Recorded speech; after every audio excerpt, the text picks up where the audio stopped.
yung government spending bagsak, investments bagsak, Tourism bagsak. tourism bagsak. So, ang nag-aangat na lang talaga ng ating ekonomiya ay consumer spending. Saan nanggagaling yun? Mostly sa mga OFWs din. Kasi Tama. yung mga remittances nila pumapasok. So, marami sa kanila talaga sumusuporta sa ekonomiya. So, doon na lang nanggagaling yung konting growth na nakikita natin na last year was 4.4%.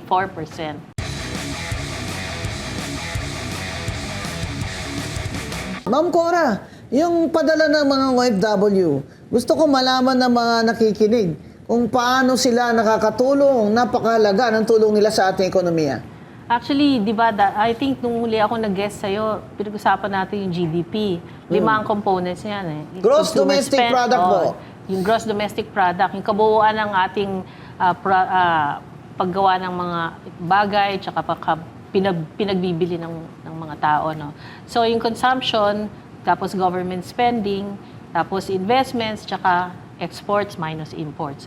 So, yung government spending bagsak, investments bagsak, Tourism bagsak. tourism bagsak. So, ang nag-aangat na lang talaga ng ating ekonomiya ay consumer spending. Saan nanggagaling yun? Mostly sa mga OFWs din. Kasi yung mga remittances nila pumapasok. So, marami sa kanila talaga sumusuporta sa ekonomiya. So, doon na lang nanggagaling yung konting growth na nakikita natin na last year was 4.4%. Paano po yun, Miss Cora, kapag, kung sila yung pinakamalaki na tumutulong sa ating economy, tapos kung babalik sila dito dahil sa gera, anong mangyayari sa Pilipinas yun? Babagsak na, magkaka-recession na tayo. Diba? Talagang Actually, kung wala talaga yung OFW remittances, dapat nasa recession na tayo ngayon. Ano po ang epekto ng recession na yan kung mangyari yan? Ayun nga, maraming mawawalan ng trabaho. Siyempre, babagsak ang ekonomiya. Yan po ang tinatawag nilang retrenchment sa labor. Magbabawas po ng mga obreros o manggagawa. Yan po ang kinatatakutan nating lahat dahil yun nga, marami po ang lalong magugutom at wala nang bagong negosyo.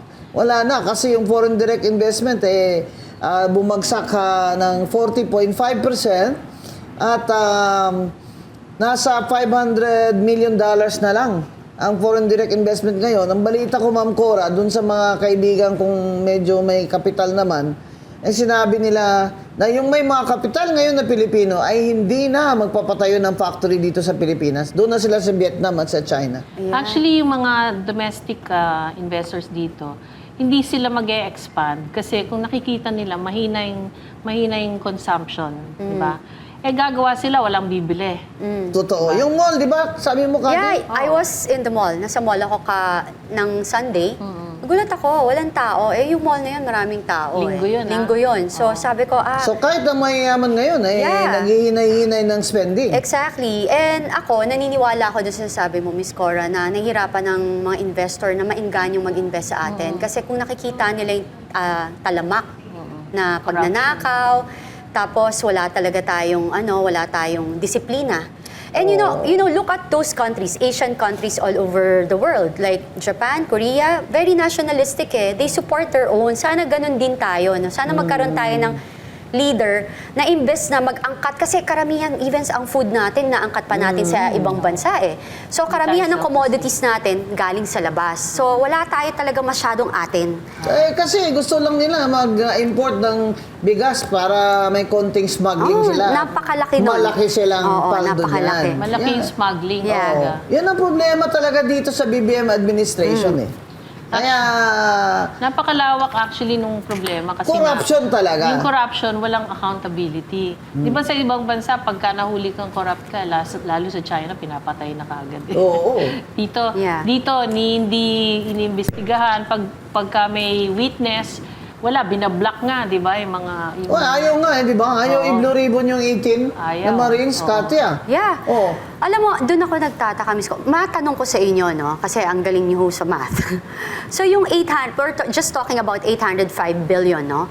So, kung yung 805 billion na yan, Na nasa maleta? Na nasa maleta na dinala ng mga Marines or retired men in uniform. Pinagdideliveran Yes. sa mga korap. Saan ho nating magandang i-divert or magagamit yan na nakagaan pa sa ating bayan? Na kung at sa sana mga- ay hindi nila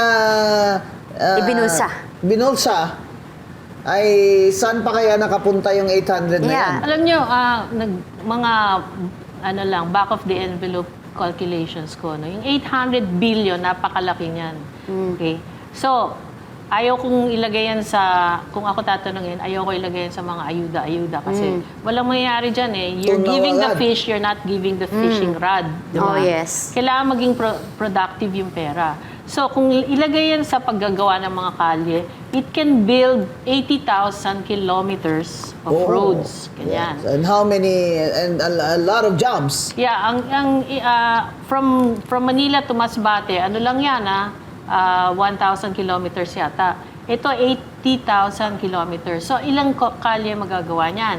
Or if you put it in homes, it can build up to 806,000 homes assuming 1 million pesos per home. Oo. Oh. Tapos ang Ilan mga lang ang manggagawa na ma-hire dyan, may trabaho po sila. Correct, oo, di ba? Kasi may sweldo sila. oo.